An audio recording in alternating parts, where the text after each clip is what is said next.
Welcome to the Tech Life Well podcast. We're delighted to have you with us. Where we make technology simple, thoughtful, and useful. For more insights and episodes, visit techlifewell.com. Welcome to the Tech Life Well podcast with your hosts, Theo Hale and Ariel Wells. It is really great to be here. So today we are looking at the end of a daily habit, something we have all done every day for the last 25 years. You have a question, you type a few words into a box, you hit enter, and you get a list of 10 blue links. Right, the absolute backbone of the internet economy. Exactly, and that era is effectively over. We're moving from the age of 10 blue links to the era of synthesized answers. This is a massive shift in technology and innovation. Yeah, it really is. And we're watching a three-way battle for dominance right now in February 2026 between the heavyweights. So that's Google, Perplexity, and OpenAI's ChatGPT. The central tension here isn't just about who has the smartest AI, it is about money. Specifically, how do these companies make billions of dollars without ruining the user experience or completely eroding trust? Which is incredibly hard. It is. We're seeing a huge split happening right now between the old school ad-supported models and these new, incredibly expensive subscriptions. It is so messy. We have one company that just completely killed their advertising program this week because of trust issues. We have another that lets you buy products directly inside the chat. And of course, we have to talk about the time search changed forever because an AI told someone to put glue on their pizza. The infamous glue on pizza incident.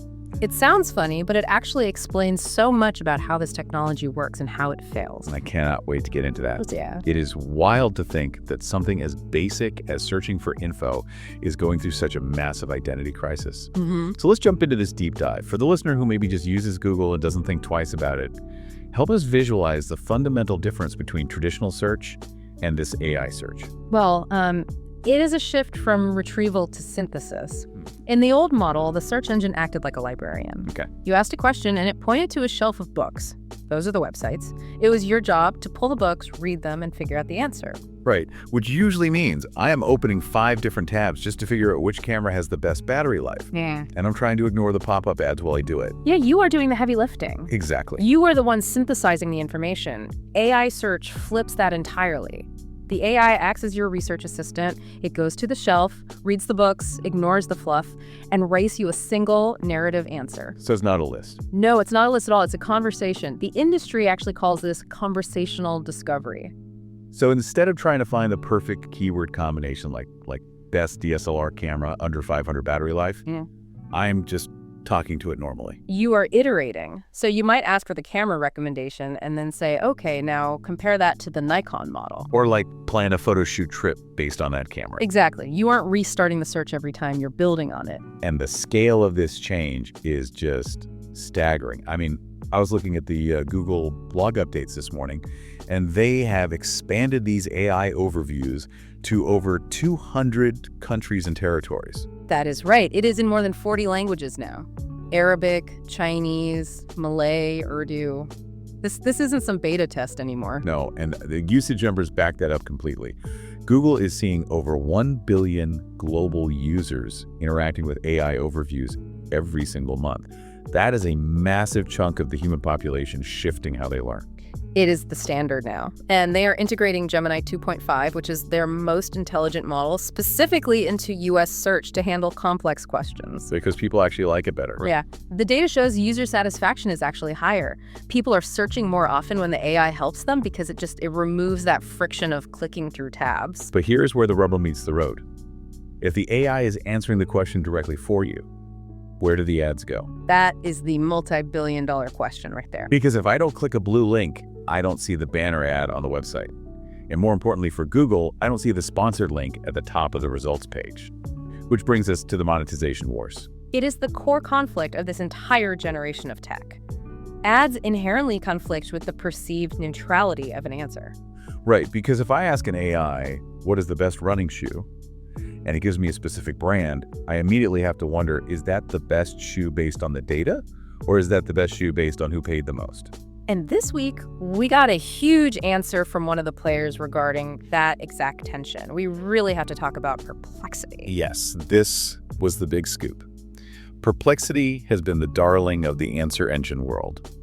And in mid-February 2026, breaking news came out that they have completely abandoned their AI advertising strategy. Just abandoned it. And they were pretty far along in testing it, too. Yeah, they were. They had these sponsored follow-up questions. So if you asked, how can I find a job, a button might appear saying, how to use LinkedIn for networking. And that button was paid for by LinkedIn. Exactly. Which, to be fair, sounds relatively harmless as far as ads go. I mean, it is labeled as relevant.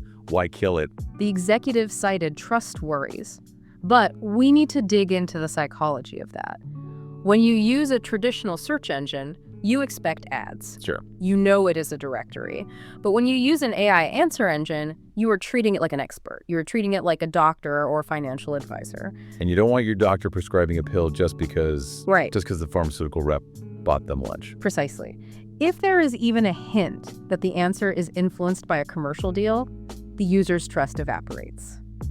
Perplexity realized that to beat Google, they have to be the anti-Google. They have to be the unimpeachable source of truth. Yes. So if they aren't doing ads, they have to keep the lights on somehow. I mean, these models cost an absolute fortune to run. They are betting everything on high-tier subscriptions. And when I say high-tier, I mean it. They have introduced the Perplexity Max plan. I saw the price tag on this, and I genuinely gasped. It is listed at $200 a month, or $2,000 annually. It is a bold move. Bold. That is a car payment. That is a utility bill. Who on earth is paying $200 a month for a search engine? Well, you have to change how you view the product. They aren't selling search anymore. They're selling intelligence as a service. Okay, explain that. This is for power users, financial analysts, researchers, coders, journalists. It offers the absolute highest level of access to models from OpenAI and Anthropic, plus dedicated infrastructure so it never lags, and deep reasoning capabilities. Oh, so it is almost like a Bloomberg terminal for general knowledge. Exactly. They are pivoting to a luxury knowledge model. If you want privacy and unbiased truth, you have to pay a premium for it. That creates a really interesting divide. Privacy and truth become luxury goods. Meanwhile, for the rest of us, Google is taking the complete opposite approach. Google is doing what Google does best. Ads are, as they say, coming along for the ride. They aren't subtle about it either. I was looking at the screenshots of the new mobile layout in the US. It is incredibly integrated. Ads can now appear above, within, or below the summer image. In it. Yeah, specifically, if you search for something like how to get grass stains out of jeans, the AI will give you the method, and then right there inside the summary text, you might see an ad for Tide detergent. So it is not just a banner on the side. It is embedded in the answer. Like, step 1, apply stain remover, and here's a link to buy it. It creates a seamless experience, but it completely blurs the line we were just talking about.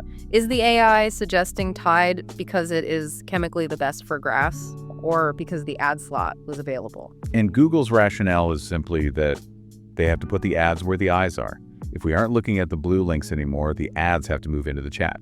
It is business as usual, just evolved for the AI age. But then you have OpenAI and ChatGPT. They seem to be trying something completely different with this instant checkout feature. This part is fascinating. They call it the Agentic Commerce Protocol, which sounds very sci-fi. It is a terrible name for a very cool feature. Think of it less like a search engine and more like a hotel concierge. Or a personal shopper. Okay, walk me through that. In a traditional search, if I want a suitcase, I see an auction. Samsonite bids against Toomey to show me their ad. Right, and the highest bidder wins. Exactly.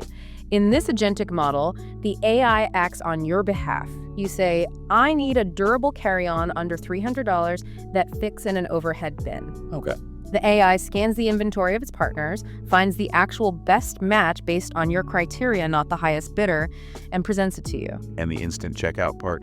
You can buy it right there in the chat. Wow. You don't go to the merchant's website, you don't create a new account, you just tell the AI to buy it, and it handles the entire transaction. That is dangerously convenient. Yeah. But it fundamentally changes the business model. It is not pay-per-click anymore. No, it is paper transaction. The merchant only pays a fee if you actually buy the item. It removes the risk for the advertiser. But I noticed a detail in our source stack that suggests OpenAI might be sliding toward the Google model a bit too. Yeah, you caught that.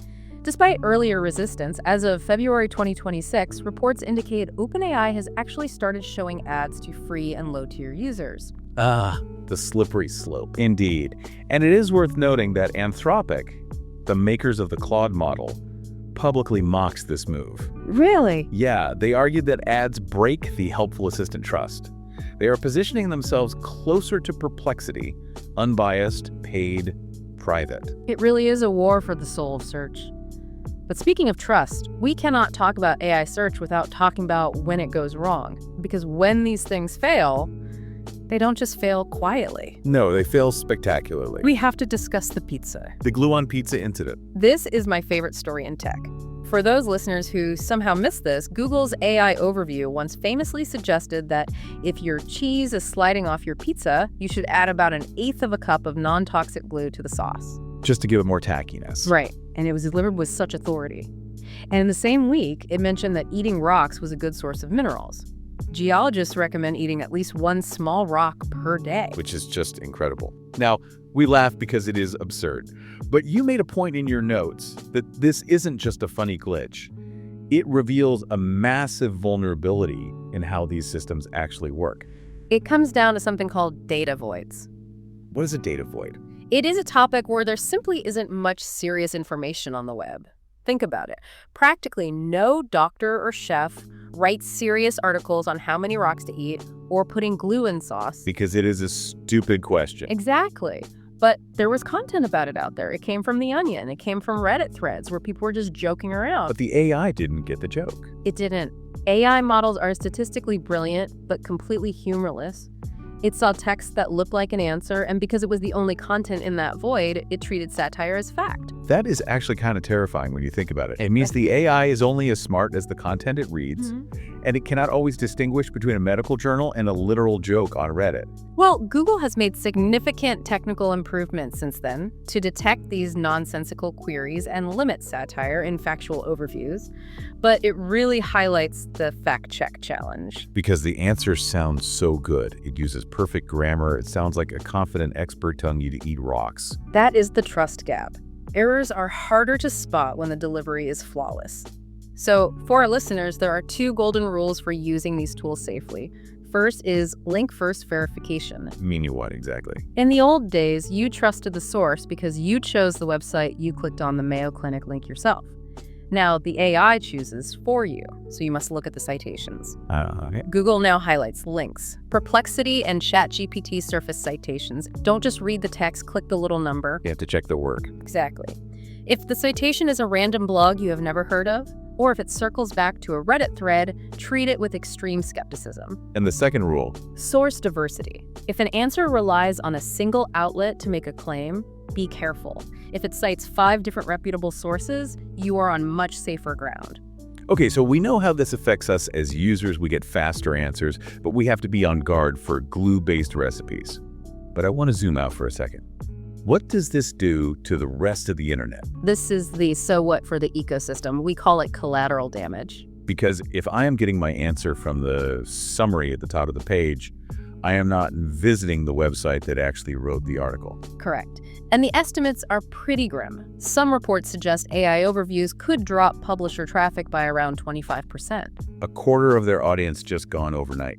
For a business that relies on ad impressions, that is a death sentence. It is devastating. Now, Google's defense is that they send more qualified traffic. How does that work? They argue that because the links are embedded in the answer, they have redesigned the layout with right-hand displays and inline links, that people who do click are more likely to stay and engage. So fewer looky-loos, more serious readers. That is the claim. But OpenAI is taking a slightly different strategy. They are signing massive partnerships with big publishers like Axel Springer, Le Monde, The Atlantic. Right. They're paying millions to ensure content is attributed and to get access to high-quality data. But doesn't that create a 2-tier internet? If you are a giant publisher, you get a huge check from OpenAI. If you are an independent blogger or a small local newspaper, you get scraped for free and you lose your traffic. It feels like the web is becoming a pay-to-play environment. If you aren't partnered with the AI, do you even exist anymore? And looking at the shopping site again, that instant checkout feature we talked about shifts the power dynamic even more. It commoditizes the brand completely. If you buy that suitcase through the chat, the merchant is technically the merchant of record date.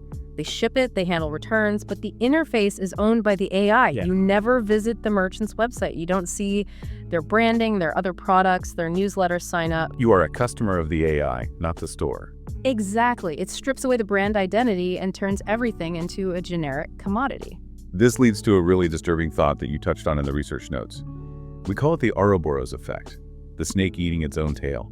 This is the real existential risk. All of these AI models, Google, ChatGPT, Perplexity, they rely on human-generated data to learn. Right. They need us to write articles, post reviews, and share knowledge.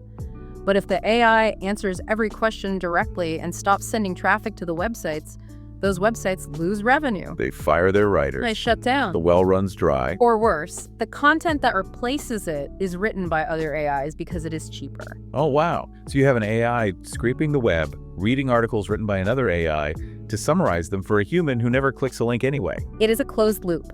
We risk creating an echo chamber of robots talking to robots. And if that happens, the models stop getting smarter because there is no new human insight entering the system. That is a profound paradox. We might be optimizing the internet right out of existence. It is the single biggest challenge these companies face, even if they aren't talking about it publicly.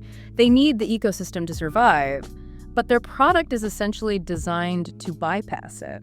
So let's try to synthesize all of this for you, the listener. We have three very different futures being built right now. We do. On one hand, you have Google. That is the business-as-usual evolved model. AI search plus ads. It is free. It is everywhere. But it is going to try to sell you detergent while you are asking for cleaning tips. Yeah, now we have Perplexity. The privacy and trust model. Pure answers, no ads, but it comes with a massive premium price tag. It turns information into a luxury good for the elite. And finally, ChatGPT. The action engine. It is not just about knowing things, it is about doing things. Buying, booking, planning directly in the interface. It is wild to see these three diverge so sharply. It makes me wonder what the web looks like in another 5 years. It is going to be unrecognizable. But the one thing that will not change is the need for us as users to stay critical. Whether it is glue on pizza or a $200 subscription, you have to understand what you are looking at. And if you think about that loop of robots talking to robots, ask yourself, if AI engines stop sending traffic to websites, who will create the content that AI needs to learn from in the first place? Are we heading toward a web where only AI reads the internet? That is something to think about. We appreciate you listening. Follow the Tech Life Well podcast for future episodes and updates.